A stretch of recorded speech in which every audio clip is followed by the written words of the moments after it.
en el Antiguo Testamento, nosotros podemos leerlo, pero sobre todo en los profetas mayores, Ezequiel y Daniel, ¿no es cierto?, que fueron literalmente tomados, inspirados por el Espíritu Santo. Fíjense en los Hechos de los Apóstoles, página 37, se nos dice que la influencia del Espíritu Santo había sido revelado a menudo de una manera notable, pero nunca en su plenitud. ¿Qué quiere decir eso? Que mientras nosotros veíamos al Espíritu de Dios obrando en individuos en el Antiguo Testamento, nunca nosotros lo habíamos visto, rara vez lo hubiéramos visto trabajando en forma corporativa, en grupos humanos, como lo vemos desde el Pentecostés en adelante. Ahora, sin embargo, sí encontramos las expresiones que revelan la añoranza de Dios por el Espíritu Santo para que trabaje en la tierra con su pueblo, junto con Jesús, junto con el Mesías. Saben, en los días de Salomón, Israel comenzó una larga relación con la idolatría. Cuando ustedes leen el Antiguo Testamento, no pueden creer la rebeldía de ese pueblo. Un Dios que había hecho tanto por ellos, y sin embargo ellos continuamente lo desafiaban a Dios, adorando imágenes, adorando ídolos. Y fíjense en Proverbios capítulo 1, 23, 28 y 33, dice así: respondan a mis reprensiones, y yo les abriré mi corazón. Qué palabra más tierna de parte de Dios. Les daré a conocer mis pensamientos. Entonces me llamarán, pero no les responderé. Me buscarán, pero no me encontrarán. Pero el que me obedezca vivirá tranquilo, sosegado y sin temor del mal. Precioso, ¿no es cierto? Esto ocurrió fue dicho más de 900 años antes de que Cristo viniera a la tierra. Estamos hablando acá de 1 siglo y medio más tarde, cuando Dios le dijo a Isaías que el Mesías tendría la plenitud del Espíritu de Dios. En el momento de la cautividad del pueblo de Israel, en Babilonia, ustedes recuerdan, y eso ocurrió 5 siglos antes de Jesucristo, el pueblo de Dios se había convertido completamente al paganismo, totalmente. Y a través de Ezequiel, Dios le prometió un cambio. Y él le dijo que reivindicaría la santidad de su gran nombre que había sido profanado entre las naciones debido al culto a la idolatría. Él mismo dijo que rociaría con agua y los limpiaría de su inmundicia y de sus ídolos. Además, Dios les dijo que le daría un pueblo, un corazón nuevo, que le pondría dentro de ellos un espíritu nuevo y haría, la palabra haría es importante, que caminaran en sus estatutos. Yo no sé si lo captamos en toda su dimensión, pero Dios los haría caminar en sus estatutos. Cuando Israel estuvo, ustedes recuerdan, en el monte Sinaí, y allí se le leyeron todas las leyes. ¿No había acaso el pueblo prometido cumplir con las leyes de Dios? Claro que sí. Habían prometido, y aparece en Éxodo capítulo 19, 8, todo lo que Jehová ha dicho, eso vamos a hacer. Me pasaba como algunos de nosotros que prometemos tanto y a veces le fallamos a nuestro Señor. Pero por supuesto fallaron miserablemente. Solo con el poder del Espíritu es que de Dios podían ellos triunfar. Por último, a través de Joel, uno de los profetas menores del Antiguo Testamento, Dios los llamó a ellos al reavivamiento, los llamó a ellos a la reforma. Y Dios les dijo en Joel capítulo 2, versos 12 al 13, ahora bien, afirma el Señor, vuélvanse a mí de todo corazón, con ayuno, llantos y lamentos. Rásguense el corazón y no las vestiduras. Vuélvanse al Señor su Dios, porque Él es bondadoso, es compasivo, lento para la ira, lleno de amor. Cambia parecer y no castiga. ¡Qué ternura de Dios! A un pueblo tan rebelde. Fíjense, por ejemplo, Joel capítulo 2, verso 15 al 17. Toquen la trompeta en Sión, proclamen el ayuno, convoquen a una asamblea solemne, congreguen al pueblo, purifiquen la asamblea, junten a los ancianos del pueblo, reúnan a los pequeños y a los niños de pecho, que salga de su alcoba el recién casado y la recién casada de su cámara nupcial. Lloren, sacerdotes, ministros de Dios, entre el pórtico y el altar y digan, compadécete, Señor, de tu pueblo, no entregues tu propiedad al oprobio para que las naciones no se burlen de ella. ¿Por qué habrán de decir entre los pueblos, ¿dónde está su Dios? Fíjense Joel capítulo 2, verso 19. Perdonen que le estoy leyendo tanto, pero no quiero hablar de mí, quiero que la palabra hable. Dice, y les respondió el Señor, miren, les enviaré cereales, vino nuevo, aceite hasta dejarlos plenamente satisfechos y no volveré a entregarlos al oprobio entre las naciones. Joel capítulo 2, 25, yo les compensaré a ustedes por los años en que todo lo devoró ese gran ejército de langostas que envié contra ustedes, las grandes, las pequeñas, las larvas y las orugas. Joel 2, 28 al 30. Después de esto derramaré mi espíritu sobre todo el género humano. Los hijos y las hijas de ustedes profetizarán. Tendrán sueños los ancianos, visiones los jóvenes. En esos días derramaré mi espíritu aún sobre los siervos y las siervas. En el cielo y en la tierra mostraré prodigios, sangre, fuego y columnas de humo. Fíjense Joel capítulo 2, verso 32, y todo el que invoque el nombre del Señor escapará con vida, porque en el monte Sión y en Jerusalén habrá escapatoria, como lo ha dicho el Señor, y entre los sobrevivientes estarán los llamados del Señor. Alégrense, hijos de Sión, dice Joel 2:23. Regocíjense en el Señor su Dios, que a su tiempo les dará las lluvias de otoño.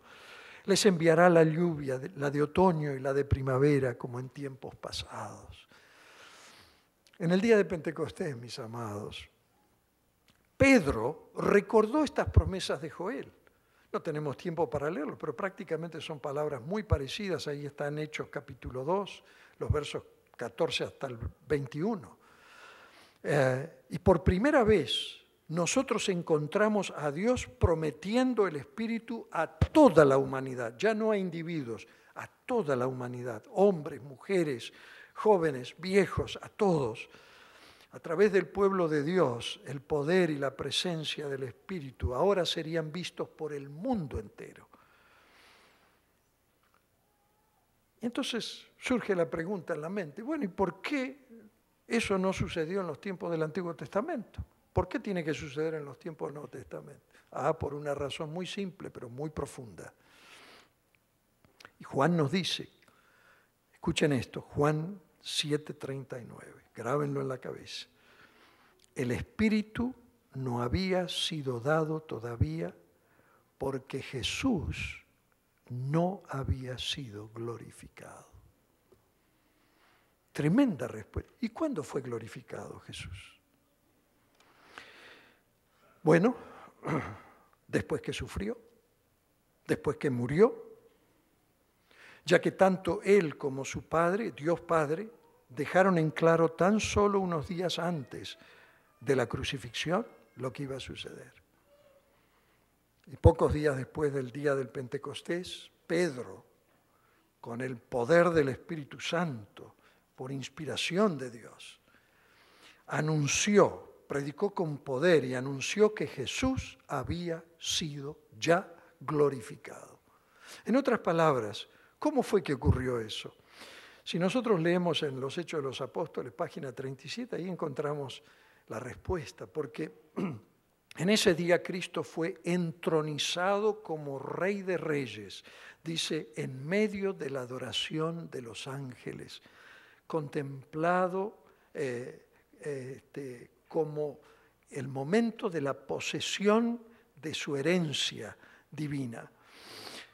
Pablo aumenta nuestra comprensión porque cuando nosotros leemos allí en Efesios capítulo 4, verso 8, él nos dice que cuando en el día de la ascensión el Señor Jesucristo tomó cautivos y los llevó a los cielos a muchos que resucitaron, ¿no es cierto?, y les dio dones a los hombres, dice el texto. Los cautivos, según Mateo 27, 52 y 53, Cristo llevó al cielo, eran los primeros frutos de su resurrección, que es una prueba para nosotros, que aunque descansemos en el polvo de la tierra, vamos a resucitar. Él lo probó y no se llevó uno solo, llevó muchos. Fueron los primeros frutos, el down payment, por así decir. Cristo tenía que ser glorificado como vencedor sobre el pecado y la muerte delante de su pueblo para que éste pudiera recibir la plenitud de su espíritu. Tenía que ocurrir eso. Lo que acabamos de ver entonces revela que en ningún caso,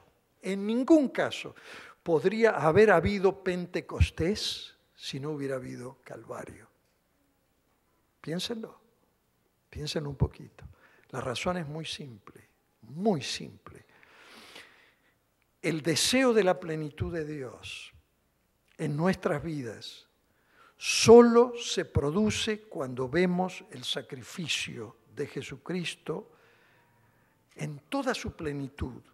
Es que nuestros corazones son conmovidos y son contritos y nos llevan a la convicción. Cristo había dicho que el objetivo del Espíritu Santo era convencer al mundo de pecado, de justicia y de juicio. Juan capítulo 16, 8. Ese era el objetivo. Ahora, ¿cómo Dios logra eso? Bueno, la convicción del pecado trae como resultado el arrepentimiento, ¿no es cierto? Pero nosotros nos arrepentimos simplemente porque vemos claro que estamos pecando. Si ustedes como yo, la respuesta es un patético no. Frecuentemente nosotros miramos al pecado cara a cara y sabemos que es pecado y sin embargo seguimos con él. El arrepentimiento, mis amados, es motivado por algo más que nuestro reconocimiento intelectual de que somos pecadores. Es algo mucho más profundo.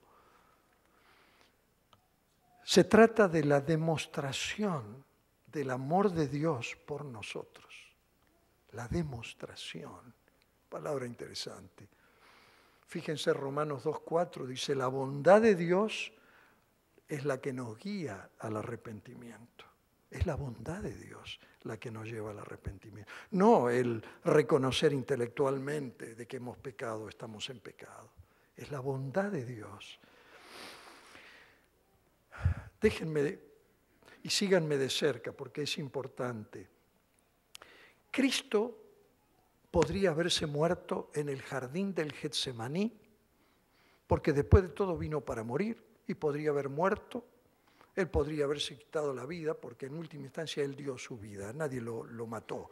Él esperó hasta el momento que Él quiso hacer el sacrificio, de manera tal que podría haber muerto en el jardín del Getsemaní, abrumado por el peso de nuestro pecado, abrumado por la separación con Dios. Yo estuve en ese jardín y ahí fue el momento más crítico de la vida de Jesús antes de su crucifixión. Él podría haberse tirado para atrás. En ese momento Él podría haber perdido su vida, pero nosotros ni nos hubiéramos enterado prácticamente. No hubiera llamado nuestra atención tampoco los seres angelicales, sí, ellos ellos habrían tenido una apreciación de la bondad de Dios como nadie, ¿no es cierto?, hacia la humanidad caída. Pero nosotros los seres humanos nos habríamos perdido lo más precioso. Nunca hubiéramos apreciado el sacrificio de Dios por nosotros. Porque el sufrimiento del Hijo de Dios, la demostración impactante en la cruz, demostró realmente el amor supremo de Dios por nosotros. Fue la cruz la que nos hizo comenzar a prestarle atención a lo que Dios había hecho por nosotros. Y entonces, y recién entonces, es que podríamos realmente ser llevados nosotros a la convicción de nuestros pecados, de lo que significa realmente pecar para Dios. Permítame ilustrarlo, trataré de hacerlo leyendo una cita de la señora White, que cada vez que la leo me emociono, ojalá que no me pueda emocionar ahora, pero cada vez que la leo me pasa lo mismo. Pero saben, yo quiero que ustedes la escuchen, aunque la han leído muchas veces, pero que la escuchen una vez más, para ver cómo Jesucristo fue brutalmente maltratado por nosotros. Dice así, ustedes pueden leerlo. El inmaculado Hijo de Dios pendía de la cruz. Su carne estaba lacerada por los azotes. Aquellas manos que tantas veces se habían extendido para bendecir, estaban clavadas en el madero. Aquellos pies tan incansables en los ministerios de amor estaban también clavados a la cruz. Esa cabeza real estaba herida por la corona de espinas.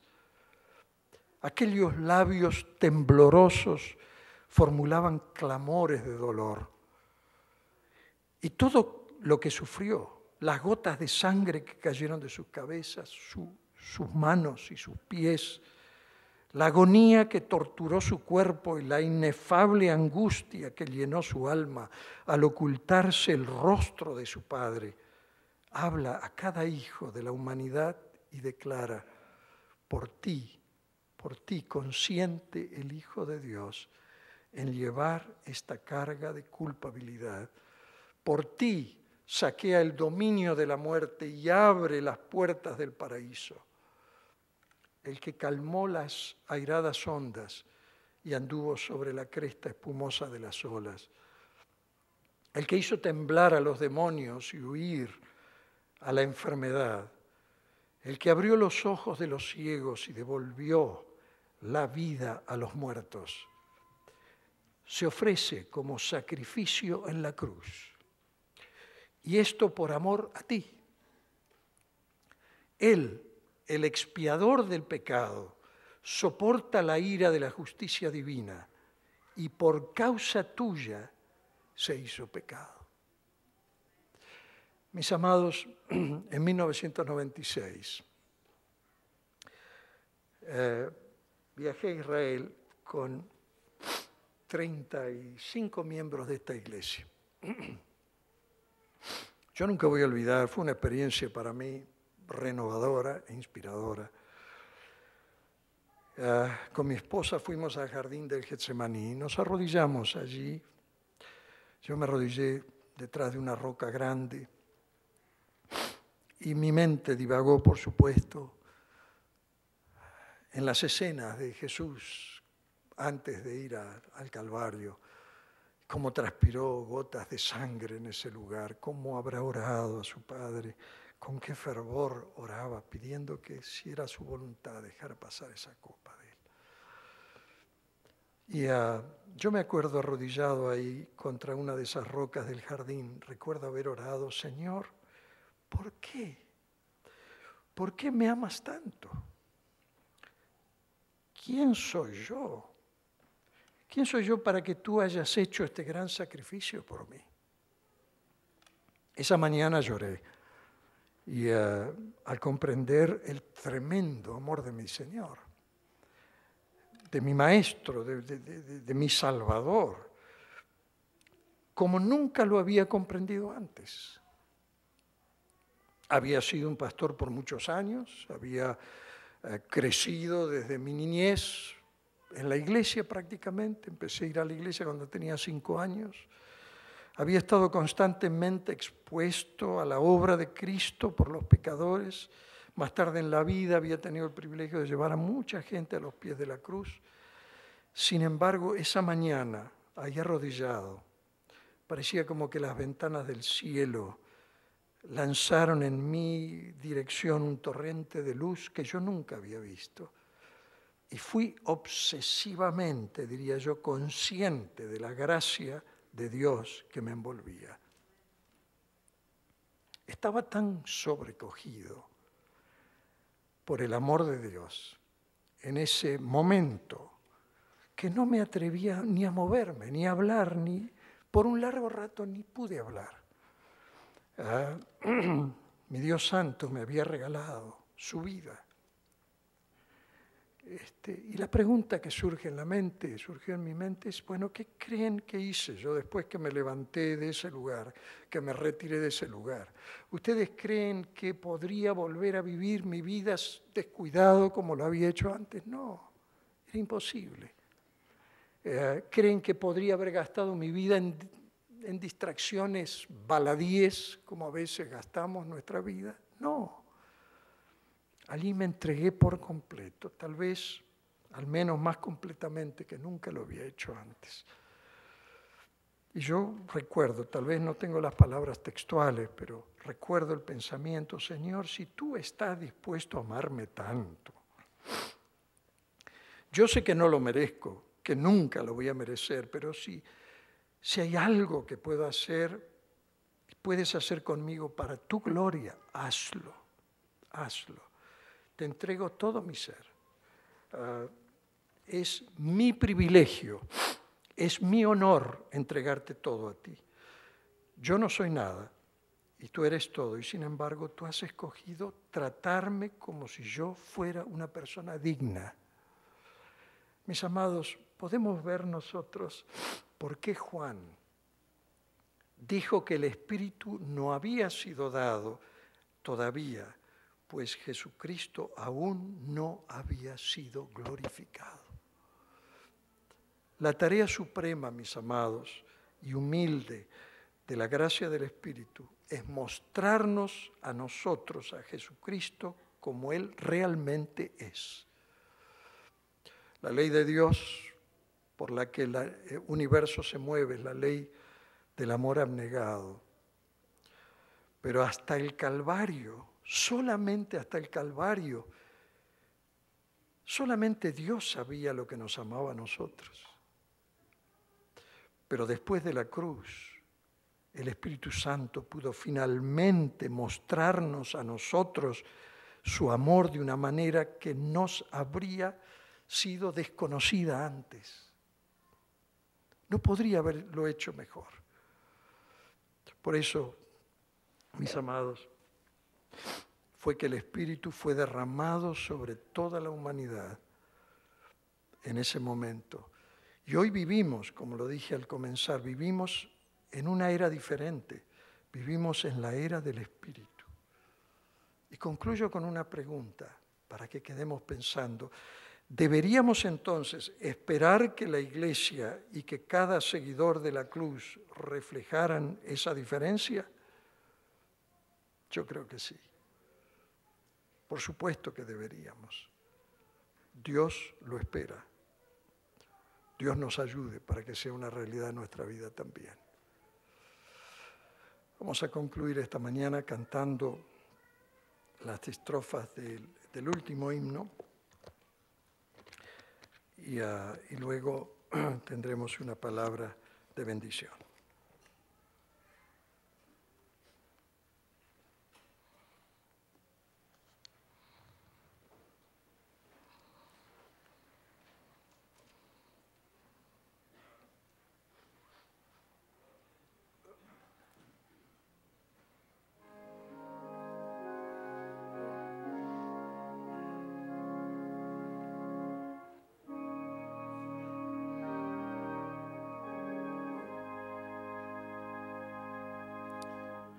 Abre mis ojos a la luz, tu rostro quiero ver, Jesús. Pon en mi corazón tu bondad y dame paz y santidad. Humildemente acudo a ti, porque tu tierna voz oí. Mi guía sé Espíritu Consolador.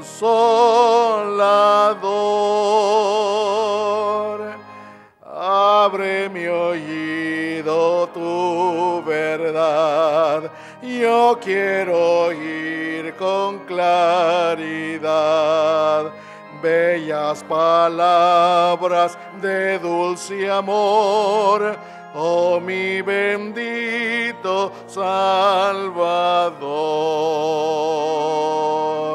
Consagro a ti mi frágil ser, tu voluntad yo quiero hacer.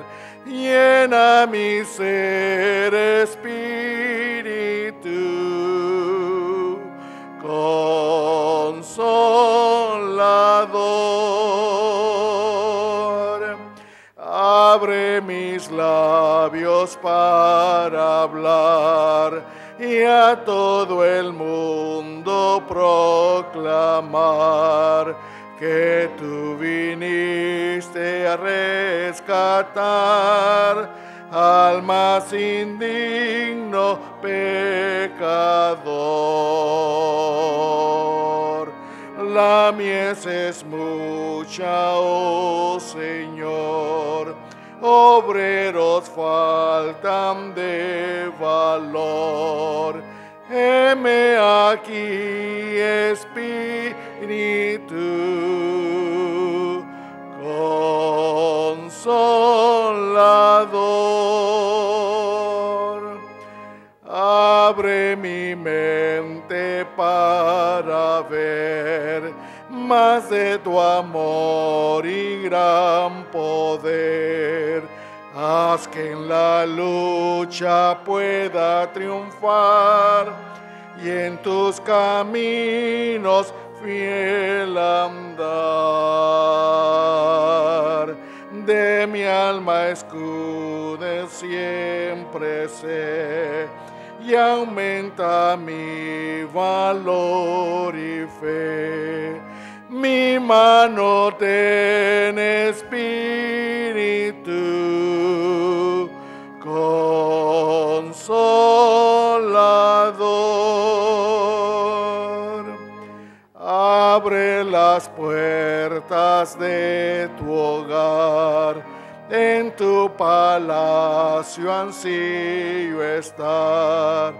Quiero tu dulce faz contemplar por toda la eternidad.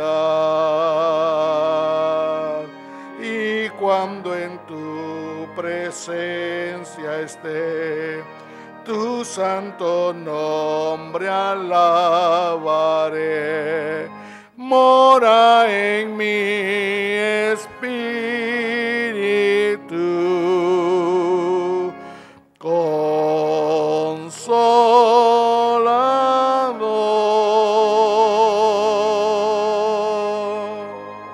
Amén. Amado Padre, te damos tantas gracias por que tú has enviado tu Espíritu que mora en nosotros y morará por siempre en nosotros. Ayúdanos a no contrariarlo, a no entristecerlo con nuestra conducta. Abre nuestros ojos, abre nuestros labios para predicar tu palabra, abre nuestro corazón hacia las necesidades de otros. Abre las puertas de tu reino para que podamos entrar algún día. Señor, queremos agradecerte por el privilegio que tú nos das, tan grande que a veces ni lo comprendemos siquiera. Abríganos con tu Espíritu. Danos una nueva visión del cielo. Te lo pedimos en el nombre de Jesús. Amén.